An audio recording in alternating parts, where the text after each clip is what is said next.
నమస్కారం, welcome back to our channel.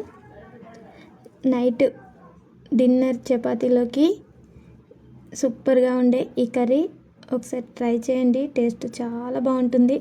ఒక్కసారి ఈ కర్రీ ట్రై చేశారంటే మళ్ళీ మళ్ళీ చేసుకొని తింటారు, అంత బాగుంటుంది. పిల్లల నుంచి పెద్దవాళ్ళ వరకు ఎవరైనా ఇష్టంగా తింటారు, అంత బాగుంటుంది. ఈ కర్రీ చూస్తేనే నోరూరిపోతుంది కదా, అంత బాగుంటుంది. చాలా సింపుల్గా ఎలా చేసుకుందామో చూసేద్దాం రండి.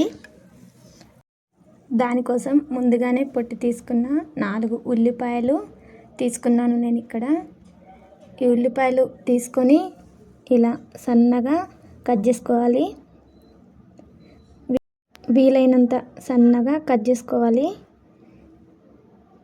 ఇలా ఉల్లిపాయలన్నీ కట్ చేసుకొని పక్కన పెట్టేసుకోవాలి. తర్వాత క్యాప్సికమ్ తీసుకొని ఇక్కడ పెట్టేసుకొని ఈ కట్ చేసుకున్న ఉల్లిపాయలు నేను ఒక ప్లేట్లోకి తీసుకున్నాను. తర్వాత ఈ క్యాప్సికమ్ కూడా ఇలా కట్ చేసుకొని ఈ లోపల ఉన్న గింజలు అనేటివి తీసేసుకొని ఇవి కూడా ఇలా సన్నగా కట్ చేసుకోవాలి.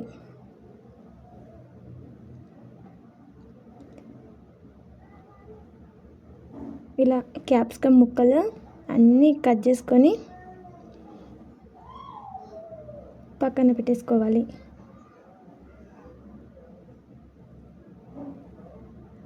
ఇలా పక్కన పెట్టేసుకున్న తర్వాత ఒక గిన్నె తీసుకొని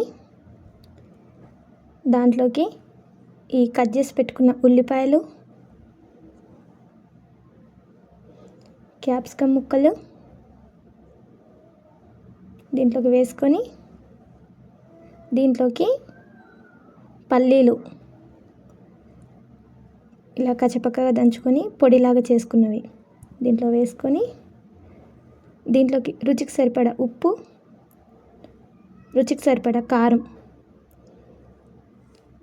ఒక 1/2 టీ స్పూన్ ఆయిల్ వేసుకొని ఇలా మొత్తం కలిసేటట్లు బాగా కలుపుకోవాలి. ఇలా బాగా కలిపేసి పక్కన పెట్టేసుకొని తర్వాత స్టవ్ ఆన్ చేసుకొని దానిపైన ఒక ప్యాన్ పెట్టుకొని ప్యాన్ వేడైన తర్వాత దీంట్లోకి 2 టేబుల్ స్పూన్ల ఆయిల్ అనేది వేసుకోవాలి.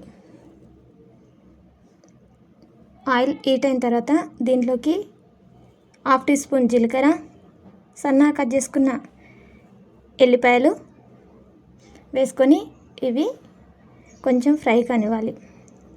ఇవి కొద్దిగా ఫ్రై అయిన తర్వాత మనము పక్కన కలిపి పెట్టుకున్న ఈ క్యాప్సికమ్ ముక్కలు దీంట్లోకి వేసుకోవాలి. దీంట్లోకి వేసుకొని ఇలా మొత్తం కలిసేటట్లు బాగా కలుపుకోవాలి.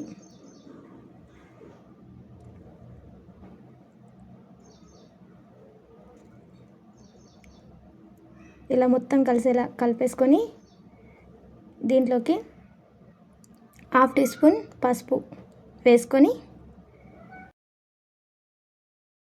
ఇలా మొత్తం కలిసేలా మళ్ళీ ఒకసారి కలిపేసుకొని మూత పెట్టేసుకోవాలి.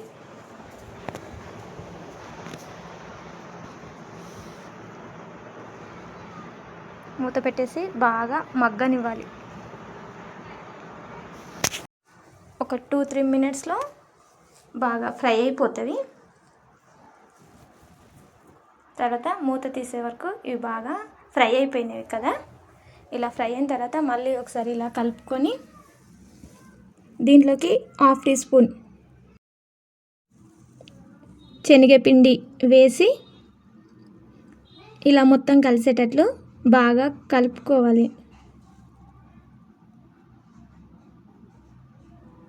ఇలా కలిపేసుకున్న తర్వాత దీంట్లోకి 1/2 కప్పు పెరుగు వేసుకొని మొత్తం కలిసేటట్లు మళ్ళీ ఒకసారి కలుపుకోవాలి. ఇలా మొత్తం కలిసేటట్లు బాగా కలుపుకొని పెరుగు ఉండలు లేకుండా ఇలా వైట్గా కనిపించకుండా బాగా కలుపుకోవాలి.